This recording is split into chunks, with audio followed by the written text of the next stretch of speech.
Bonjour, Vianney de Boisredon. Bonjour Gwenaël.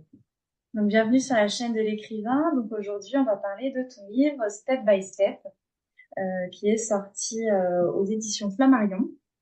Donc, si tu veux déjà te présenter et nous parler de ton livre.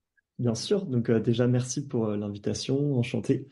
Moi je m'appelle Vianney, j'ai 26 ans et en fait à la fin de mes études, donc après des études de commerce, je me suis lancé un défi un peu fou qui est d'aller de France jusqu'en Asie centrale, donc jusqu'au Kirghizistan plus exactement, uniquement en stop et en logeant chez l'habitant. Donc voilà, c'est un périple de plus de 15 000 kilomètres à travers 17 pays. Où voilà, j'avais vraiment cette envie d'aller à la rencontre de l'autre et donc j'ai choisi comme moyen de transport l'autostop et le voyage chez l'habitant. Il y a des références que tu fais régulièrement à un livre de Nicolas Bouvier, qui est L'usage du monde, Oui, notamment sur cette quête de liberté, d'intensité. Il y a une phrase d'ailleurs qui dit «Prendre son temps est le meilleur moyen de ne pas en perdre». mm. Qu'est-ce qui a fait écho chez toi concernant cette citation-là? Alors effectivement, en fait, ce voyage, c'était aussi pour moi une manière de d'entrer en une relation différente par rapport au temps, et notamment le temps long. Voilà, dans notre vie, enfin dans ma vie, j'avais le sentiment d'être très étriqué, que tout allait très vite, que j'avais pas forcément du temps pour moi, pour me poser, pour vraiment vivre pleinement, on va dire, avec intensité. Et donc, en fait, le fait de complètement changer mon rapport au temps à travers cette manière de voyager, où en fait, quand on fait du stop, on attend concrètement des heures sur le bord des routes, parfois plus. Et en fait, ça a complètement changé mon rapport au temps. Et d'ailleurs, au début, j'avais beaucoup de résistance au début du voyage par rapport à ça. Voilà, j'étais très impatient quand j'attendais longtemps. J'avais envie que ça aille plus vite. J'étais encore un peu dans cette logique-là d'avant le voyage. Oui. Et donc, petit à petit, tout l'apprentissage, ça a été de lâcher prise par rapport à cette optimisation du temps. Mhm. Et Pas c'est être vraiment facile. ce que je cherchais et je pense avoir réussi à faire. Bon, après, Ouais. c'est très difficile à faire, mais en tout cas, voilà, j'étais vraiment dans une forme de contemplation, de méditation. Vers la fin, je pouvais passer des heures à attendre une voiture et c'était pour moi de la méditation, c'était plus du tout de l'attente. Et donc, du coup, tu as vraiment vu cette évolution entre le début de ton voyage, quand tu parles d'impatience, et la fin. Tu as vraiment senti une Ouais, différence totalement. progressive ou ça s'est fait d'un coup? C'est... Ça s'est fait au bout d'une certaine distance parce que je pense que j'avais besoin de sentir que j'étais vraiment dans le voyage. Donc au début, ce qui était dur aussi, c'était d'être proche en me disant, bah voilà, je suis pas encore très loin, j'ai envie que ça aille plus vite. Voilà, une fois que j'étais à une certaine distance, on va dire, j'étais voilà vraiment dans le voyage et là je me suis dit, ok, Ouais. maintenant j'ai plus rien à prouver, ça y est, je suis parti quoi. Donc maintenant je peux vraiment vivre intensément chaque instant. Et je rebondis sur ce que tu viens de dire. C'était très intéressant quand tu dis j'ai plus rien à prouver. C'était par rapport à toi-même, par rapport aux autres. C'était quoi Hmm. ce besoin de prouver? Je pense que c'était surtout par rapport à moi-même. D'accord. J'avais envie de me prouver que j'étais capable d'aller à la rencontre en étant complètement ouvert à l'autre. Mhm. Et donc, il y avait vraiment cette dimension-là dans ce voyage initiatique. C'était vraiment voilà, aller à la rencontre, sortir de ma zone de confort. Moi, je suis quelqu'un d'assez introverti au départ. Autostop, pour moi, c'était extrêmement difficile. Le fait de se retrouver enfermé dans une voiture pendant plusieurs heures avec une ou plusieurs personnes. Et puis Mhm. aussi enfin voilà, frapper à la porte des habitants aussi, ça pour moi c'était extrêmement difficile. Donc la première fois que ça m'est arrivé, ça a été, pour moi j'ai dû un peu dépasser une barrière mentale qui était en fait la peur de déranger l'autre. Ouais. Euh, Et comment cette envie de voyager a germé en toi? Comment ça s'est passé, ce désir-là de partir? Tu l'as ressenti à quel moment? J'avais déjà ce goût pour le voyage assez tôt, on va dire, dans ma vie. J'ai eu la chance d'avoir des parents qui m'ont élevé à l'étranger. Et ensuite, ça a été enfin, d'autres expériences que j'ai pu faire de voyage qui m'ont redonné ce goût-là. Et aussi le goût un peu de l'aventure, du défi. Et en fait, moi, c'est vraiment venu pendant ma dernière étude où, comme je disais, voilà, je me sentais pas à ma place, j'étais un peu enfermé et voilà, j'avais ce besoin de complètement rabattre les cartes et sortir de ma routine, en fait, de mon quotidien, qui était pas forcément ce à quoi j'aspirais. Et c'est la première fois que tu partais seule? Alors, ou- oui et non. Je pense que c'était la première fois que je partais aussi longtemps. Parce que là, le voyage a duré 80 jours, donc quasiment 3 mois. Mhm. Donc là, c'est vraiment, voilà, on apprend vraiment à dompter la solitude. J'avais déjà fait des petites expériences seules, tu vois, quelques jours de marche, des choses comme ça, mais c'est la première fois, ouais, que j'ai vraiment voyagé seul. Et d'ailleurs, ça n'a pas été facile au début. Ah, C'est plus, en fait, plus j'avançais dans le voyage, plus j'y prenais goût. ouais, à cette Mais, solitude. Mais d'ailleurs, ouais, c'est pas quelque... pardon, je t'ai coupé, vas-y. Non, vas-y, je t'en prie.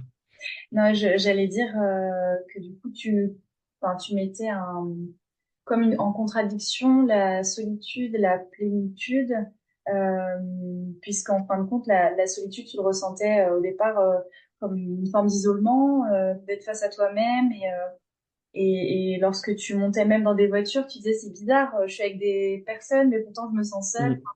Voilà, comment t'as vécu du coup cette solitude dont tu nous parles? Ouais, en fait, la solitude, c'est assez étrange. C'est-à-dire, c'est pas parce qu'on est entouré de gens qu'on se sent pas seul. Enfin, je sais qu'on peut se sentir très très seul dans une grande ville comme Paris, par exemple. Mais voilà, la solitude, pour moi, c'est aussi une certaine connexion en lien avec l'autre. Ouais. Et c'est pas juste une présence physique.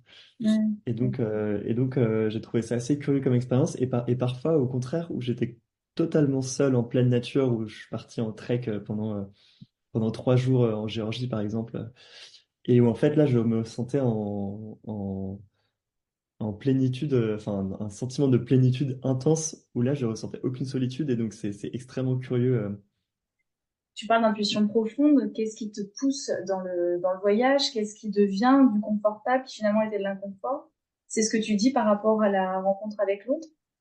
L'inconfort, ouais, en fait, moi j'ai un peu cette philosophie de me dire, plus je sors de ma zone de confort, plus je l'élargis et plus je serai à l'aise avec les situations d'inconfort. Et donc pour moi, enfin voilà, aujourd'hui par exemple, le fait d'avoir passé des heures en stop avec des gens, ça me rend plus à l'aise socialement, on va dire, ou même dans ma vie de tous les jours. Donc en fait, on peut un peu élargir sa zone de confort presque à l'infini si jamais on est prêt à le faire. Et voilà, ça demande évidemment d'être à l'aise avec ça. Et en fait, si on est à l'aise avec le fait de pas être à l'aise, bah, ça ouvre pas mal de portes. Moi, je pense que c'est un peu enfin, ce dont je parle dans le livre, c'est aussi cette dualité entre, justement, il y a quelque chose qu'on admire dans cette simplicité, dans cette sobriété de vie, Ouais, au premier abord, qui est, je trouve, très attirante. Et en même temps, quand on creuse un peu, on se rend compte que bah, il y a plein plein de contraintes donc d'une vie un peu plus sobre, un peu plus pauvre, et notamment des contraintes purement financières, matérielles, qui font que, par exemple, si voilà, on est sans arrêt stressé par le fait de finir le mois avec assez d'argent pour nourrir sa famille, etc., ça peut être en fait extrêmement, enfin voilà, ça peut être extrêmement difficile à vivre, voire même infernal. Et à mm, l'inverse, si on est plus dans un mode de vie, on va dire, moderne, plutôt comme nous en Occident, bah, ce côté où en fait, voilà, on a la satisfaction matérielle, mais ça ne suffit pas et on a besoin de plus. Et donc, ouais. c'est extrêmement difficile de trouver cet entre-deux et on va vite vers l'un ou vers l'autre. Et quand tu disais, voilà, tendre vers l'un ou l'autre. Et puis aujourd'hui, c'est vrai que après, on est dans une société, nous, occidentale, où j'ai l'impression, en tout cas, qu'on recherche dans nos générations. Et d'ailleurs, ça me fait rebondir sur la liste que tu as fait. Alors, ça m'a marqué, on en avait déjà parlé la dernière fois, mais Mm. la liste que t'as mise à la fin de ton livre de toutes les personnes que tu as rencontrées au cours de ces 3 mois de voyage.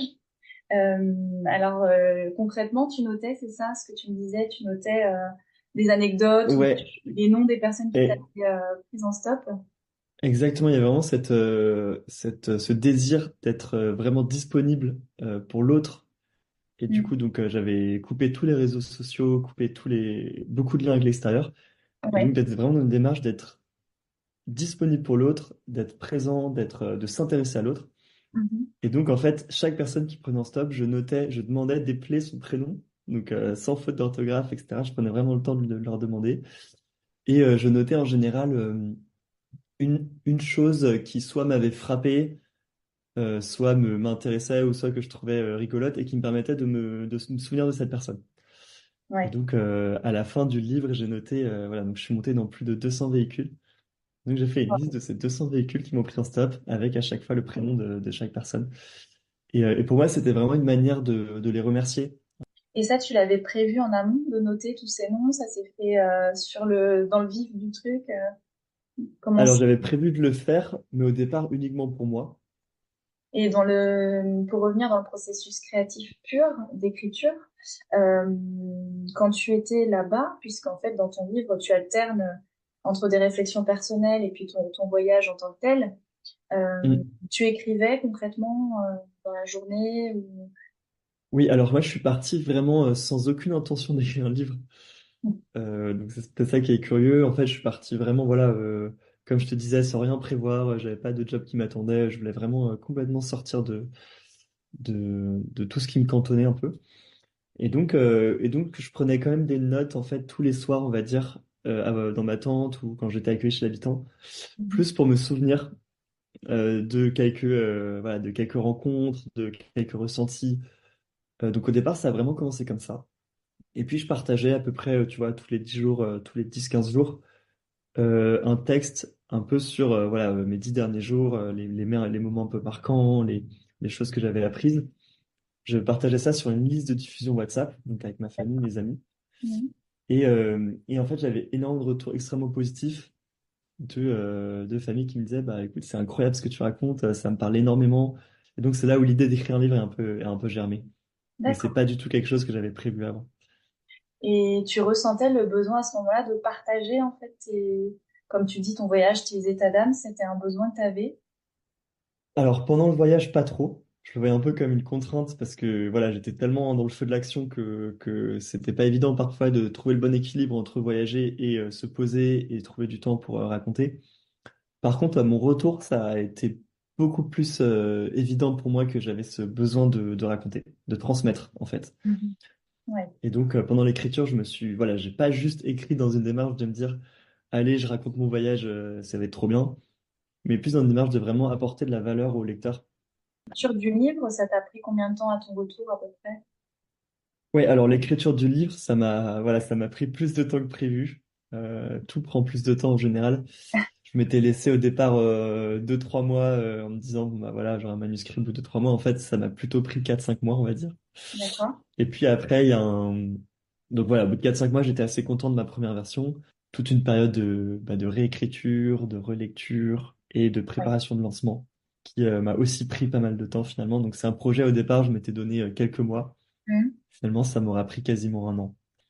Oui, Mm. et puis après, tu as la sortie du livre, la promotion, Voilà, cette exactement. Et donc partie-là. là, je suis plutôt dans cette période-là, D'accord. qui aussi, elle aussi, prend plus de temps que ce qu'on croit. Ah bon? Oui, parce que il faut se rendre disponible pour des conférences, pour des événements, Et tu parlais au tout début donc des contacts que tu as avec des personnes, soit d'autres auteurs. Tu parlais de conférences c'est sur le thème du voyage, j'imagine, mais du coup, ça te permet de rencontrer d'autres auteurs, enfin, soit qui ont écrit des ouais, livres sur les soit des auteurs, soit des passionnés comme moi de voyage, d'aventure. Et du coup, ça Hmm. permet de vraiment...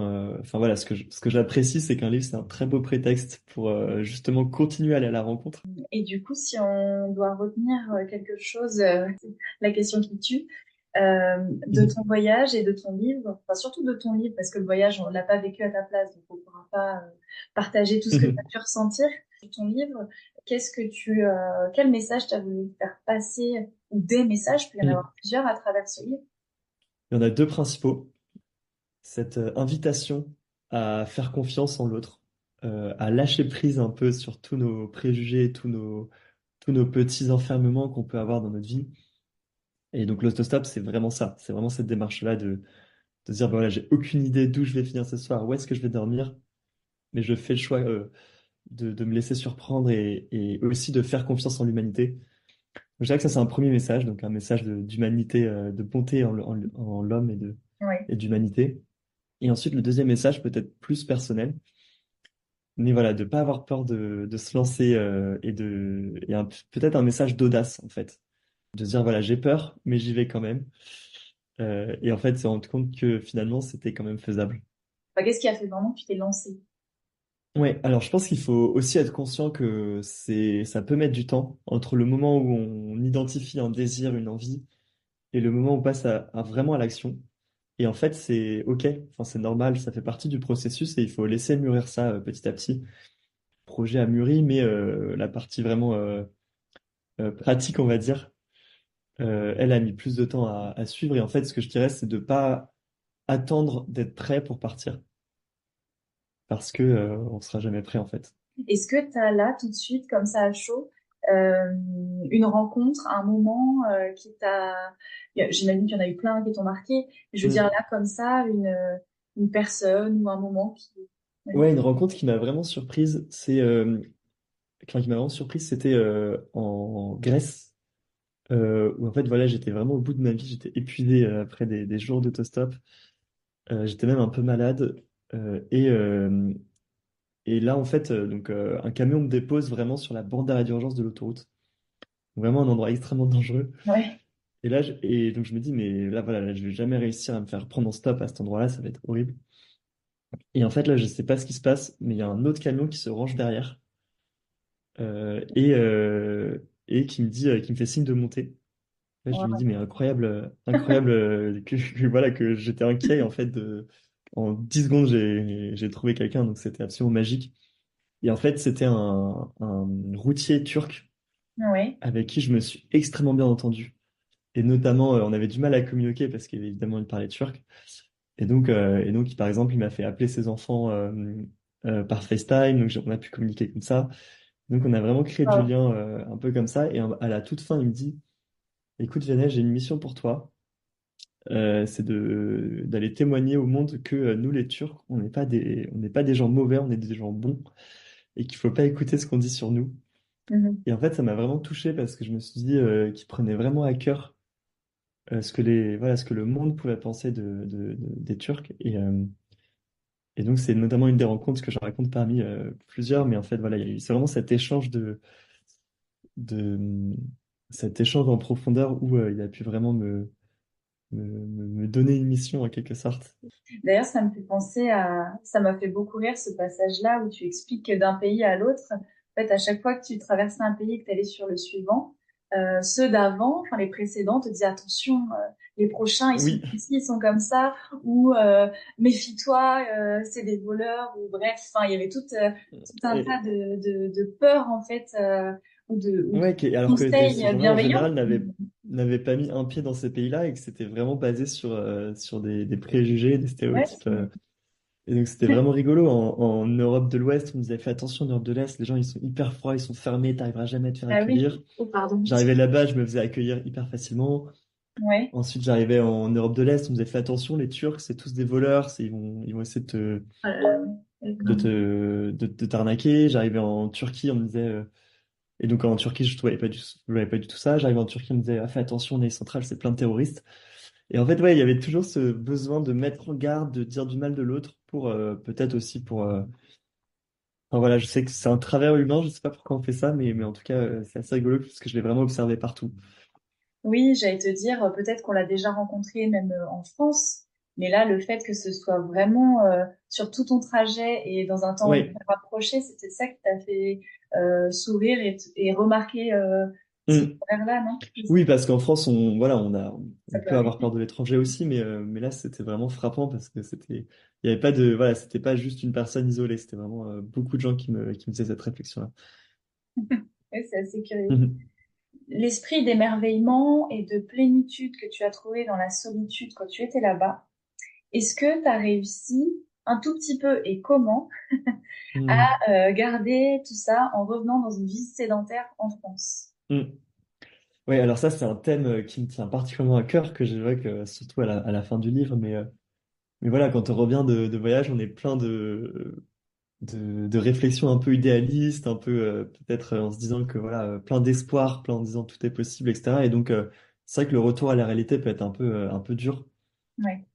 Et du coup, j'ai eu beaucoup de mal au départ à accepter que toutes les résolutions, entre guillemets, que j'avais pu prendre, toutes les promesses que je m'étais faites, allait Mm. pas être si facile que ça à tenir, notamment celle de vraiment continuer dans cette démarche d'être dans la rencontre de l'autre.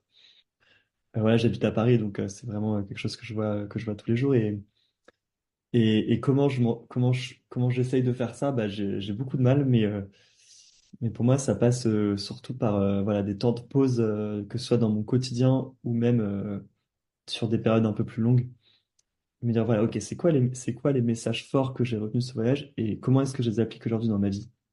Et, euh, et ça m'aide beaucoup en fait à ressentir les choses. Par exemple, voilà, le matin, quand je prends mon petit déj, je me force à me dire, bon, allez, là, je ressens beaucoup de gratitude pour tout ce que j'ai, que ce soit Mhm. juste en buvant mon café. Voilà, se forcer à voir des petites choses. Mais je trouve que c'est très vrai, ce- ces petites habitudes qu'on peut prendre en se forçant à s'émerveiller de choses vraiment mais ridicules, quoi, parfois toutes Des bêtes, choses simples, oui. comme voilà, ne pas avoir froid, ne pas avoir faim, ne pas avoir... Est-ce qu'il y a aussi une notion de, je pense à ça parce que j'ai lu un livre il y a pas longtemps à ce sujet-là et il parlait de discipline, Hmm. d'autodiscipline aussi, qui Oui, pourrait participer au fait de se recentrer, enfin, sur soi-même, notamment bah, l'écriture peut-être maintenant à Paris, hmm. la Oui. méditation éventuellement, enfin j'en sais rien, je donne des pratiques comme ça, mais auxquelles on peut s'astreindre pour peut-être garder ces moments Hmm. pour se centrer. Bah, bien sûr, je pense qu'il y a plein de manières de faire ça. Ça peut aussi être, si on est artiste, à travers des activités artistiques, de la peinture, du dessin, du théâtre. Moi aussi, j'aime beaucoup le sport, donc j'avoue que le sport me permet aussi de me recentrer. Bah écoute, merci beaucoup Yanné. On va terminer là-dessus. Je te dis au Au revoir, revoir. Gwenaël. Au revoir. Merci. Au revoir.